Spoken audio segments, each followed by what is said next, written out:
ಸೇರಿರ್ತಕ್ಕಂಥ ಎಲ್ಲ ಮಾಧ್ಯಮದ ಮಿತ್ರರೇ,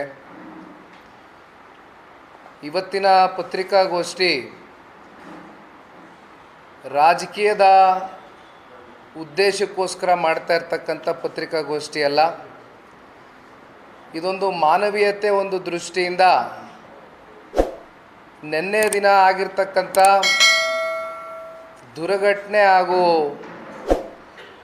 ಇಡೀ ರಾಜ್ಯದಲ್ಲಿ ಬಹುಶಃ ಇದು ಎರಡನೆಯ ಅತಿ ದೊಡ್ಡ ಪ್ರಕರಣ ಅಂತಕ್ಕಂಥದ್ದು ಒಂದು ಹೆಸರಾಂತ ಪತ್ರಿಕೆಯಲ್ಲಿ ನಾನು ಬೆಳಗ್ಗೆ ಪತ್ರಿಕೆ ಓದಬೇಕಾದ್ರೆ ನೋಡ್ತಾ ಇದ್ದೆ. ಮೊನ್ನೆ ದಿನ ಅಹಮದಾಬಾದ್ನಲ್ಲಿ ನಡೆದಂಥ IPLನ ಪಂದ್ಯಾವಳಿ ಫೈನಲ್ನಲ್ಲಿ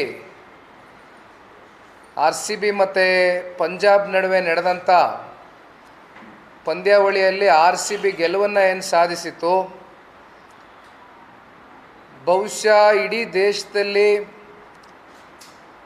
RCBಗೆ ಇರ್ತಕ್ಕಂಥ ಅಭಿಮಾನಿಗಳ ಒಂದು ಸಂಖ್ಯೆ ನಾವು ಯಾರೂ ಕೂಡ ಊಹೆ ಮಾಡ್ಕೊಳ್ಳಿಕ್ಕಾಗೋದಿಲ್ಲ. ಅದಕ್ಕೆ ಬಹುಶಃ ಸಾಕಷ್ಟು ವಿಡಿಯೋಗಳು ನಾವು ಅವತ್ತಿನ ರಾತ್ರಿ ಯಾವ ರೀತಿ ದೊಡ್ಡ ಮಟ್ಟದಲ್ಲಿ ಇಡೀ ಕರ್ನಾಟಕ ಜನತೆ ಒಂದು ಜಯವನ್ನು ಸಂಭ್ರಮಿಸಿತ್ತು ಪಟಾಕಿ ಹೊಡೆಯುವ ಮೂಲಕ ಅಂತಕ್ಕಂಥದ್ದನ್ನು ನಾವೆಲ್ಲ ಗಮನಿಸಿದ್ದೇವೆ.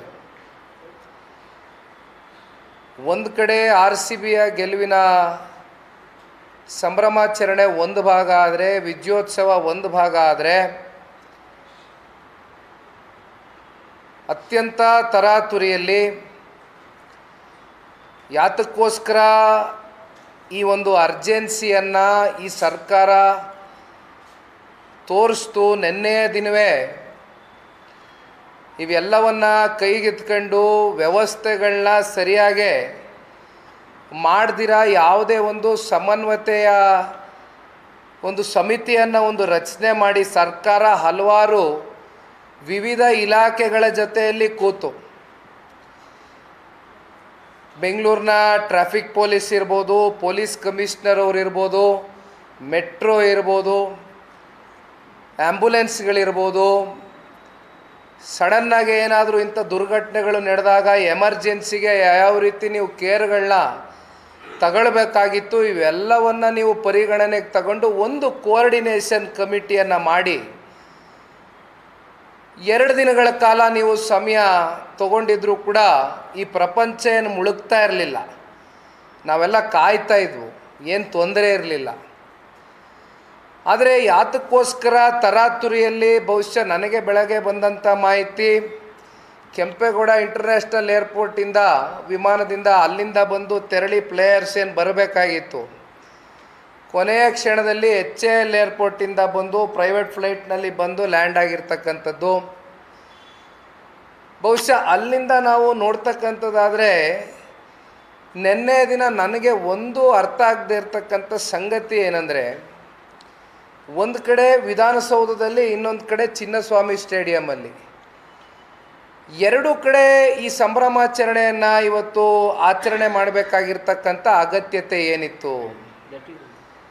ಸ್ಟೇಡಿಯಂನಲ್ಲಿ ಕನಿಷ್ಠ ಪಕ್ಷ ನಮಗೂ ನಿಮಗೂ ತಿಳಿದಂಗೆ KCA ಸ್ಟೇಡಿಯಂನಲ್ಲಿ 35,000 ರಿಂದ 40,000 ಜನಸಂಖ್ಯೆ ಇಡಿಸ್ತಕ್ಕಂಥ ಸ್ಟೇಡಿಯಂ. ಇಲ್ಲಿ ವಿಧಾನಸೌಧದಲ್ಲಿ ಒಂದು ರೀತಿ ಈ ಮಾರುಕಟ್ಟೆಗಳಲ್ಲಿ ಒಂದು ರೀತಿ ಬೀದಿ ವ್ಯಾಪಾರಿಗಳ ಥರ international player Virat Kohli is representing our country, one of the top most player in international league Virat Kohli ಅವರು. ಯಾವ ರೀತಿ ನೀವು ಅವ್ರಿಗೆ ಸನ್ಮಾನ ಮಾಡಿದ್ರಿ ವಿಧಾನಸೌಧದ ಕಟ್ಟಡದಲ್ಲಿ? ಬಾಬಣ್ಣವ್ರು ಮಾತಾಡ್ಬೇಕಾದ್ರೆ ಹೇಳ್ತಾಯಿದ್ರು, DPR ಅಂತಕ್ಕಂಥದ್ದು ನೀವೇನು ಇಶ್ಯೂ ಮಾಡ್ಕೊಂಡಿದ್ದೀರಿ, ಅದರಲ್ಲಿ ನೀವು ಯಾವುದಾದ್ರೂ 1% ಪ್ರೋಟೋಕಾಲ್ನ ನೀವೇನಾದರೂ ಅದನ್ನು ಫಾಲೋ ಮಾಡಿದ್ರಾ? ನಿನ್ನೆ ಭಾಳ ಮನನೊಂದು ನಾನೊಂದು ಮಾತನ್ನು ಹೇಳಿದೆ. ಬಾಬಣ್ಣವರು ಈಗ ಪ್ರಸ್ತಾವನೆಯನ್ನು ಮಾಡಿದರು. ನಿನ್ನೆ ದಿನ ಏನು ಆ ಒಂದು ವಿಧಾನಸೌಧದ ಕಟ್ಟಡದ ಒಂದು ಮೇಲೆ ನಿಂತಂಥವ್ರು ಯಾರು ಅಂದರೆ, ಮಾಧ್ಯಮದ ಕಡತಗಳಲ್ಲಿ ನಿಮ್ಮ ಹತ್ರನೇ ಇದೆ, ನಾನೇನು ಮತ್ತೆ ಅದನ್ನು ಪುನರ್ರಚನೆ ಮಾಡಬೇಕಾಗಿಲ್ಲ. ಹಲವಾರು ಮಂತ್ರಿಗಳ ಮಕ್ಕಳು, ಮೊಮ್ಮಕ್ಕಳು, ಅವರ ಸಂಬಂಧಿಕರು ಎಲ್ಲರೂ ಪಾಪ ಅವತ್ತು ನಿಂತ್ಕೊಂಡಿದ್ರು ನಿನ್ನೆ ದಿನ. ಆಯ್ತಣ್ಣ, ಅದೇ ತಮ್ಮ ಹತ್ರ ಎಲ್ಲ ಮಾಹಿತಿ ಇದೆ, ತೋರಿಸಿದ್ದೀರಿ, ನಿನ್ನೆ ಮಾಧ್ಯಮದಲ್ಲಿ ನೋಡಿದ್ದೀವಿ ನಾವು. ಅವರೆಲ್ಲ ಸುರಕ್ಷಿತವಾಗಿದ್ದರಲ್ವಾ, ಅವ್ರಿಗೇನು ಸಮಸ್ಯೆ ಆಗಲಿಕ್ಕಿಲ್ಲ, ಏನೂ ಆಗಲಿಲ್ಲ. ಆದರೆ ಬಡವ್ರ ಮಕ್ಕಳ ಕತೆ ಏನು, ಮಧ್ಯಾಹ್ನ 3 ಗಂಟೆವರೆಗೂ ನೀವು ಚಿನ್ನಸ್ವಾಮಿ ಸ್ಟೇಡಿಯಂನ ಕ್ರೀಡಾಂಗಣದ ಒಂದು ಗೇಟ್ನ ಓಪನ್ ಮಾಡ್ದಿರಾ, ವಿಧಾನಸೌಧದ ಬಳಿನೇ ನೀವು ಜನ ನಿಲ್ಲಿಸ್ಕೊಂಡು ಒಂದು ಕಡೆ ಒಂದಷ್ಟು ಜನ ಮರ ಹತ್ತಿದ್ದಾರೆ, ಒಂದಷ್ಟು ಜನ ಹೈಕೋರ್ಟ್ ಮೇಲ್ಗಡೆ ನಿಂತ್ಕೊಂಡು ವೀಕ್ಷಣೆ ಮಾಡ್ತಾ ಇದ್ದಾರೆ. ಯಾವ್ಯಾವ ರೀತಿ ಸನ್ನಿವೇಶಗಳನ್ನ ನೀವು ಸೃಷ್ಟಿ ಮಾಡಿದ್ರಿ. ಲೇಟೆಸ್ಟ್ ಹಾಗೂ ಇಂಟ್ರೆಸ್ಟಿಂಗ್ ಸುದ್ದಿಗಳಿಗಾಗಿ ಬಾಸ್ ಟಿವಿ ಕನ್ನಡ ಚಾನೆಲ್ನ ಸಬ್ಸ್ಕ್ರೈಬ್ ಮಾಡಿ, ಹಾಗೆಯೇ ಬೆಲ್ ಐಕಾನ್ ಪ್ರೆಸ್ ಮಾಡಿ. ಇದರ ಜೊತೆಗೆ ಫೇಸ್ಬುಕ್, ಇನ್ಸ್ಟಾಗ್ರಾಮ್, ಎಕ್ಸ್ನಲ್ಲೂ ಮಿಸ್ ಮಾಡದೆ ಫಾಲೋ ಮಾಡಿ.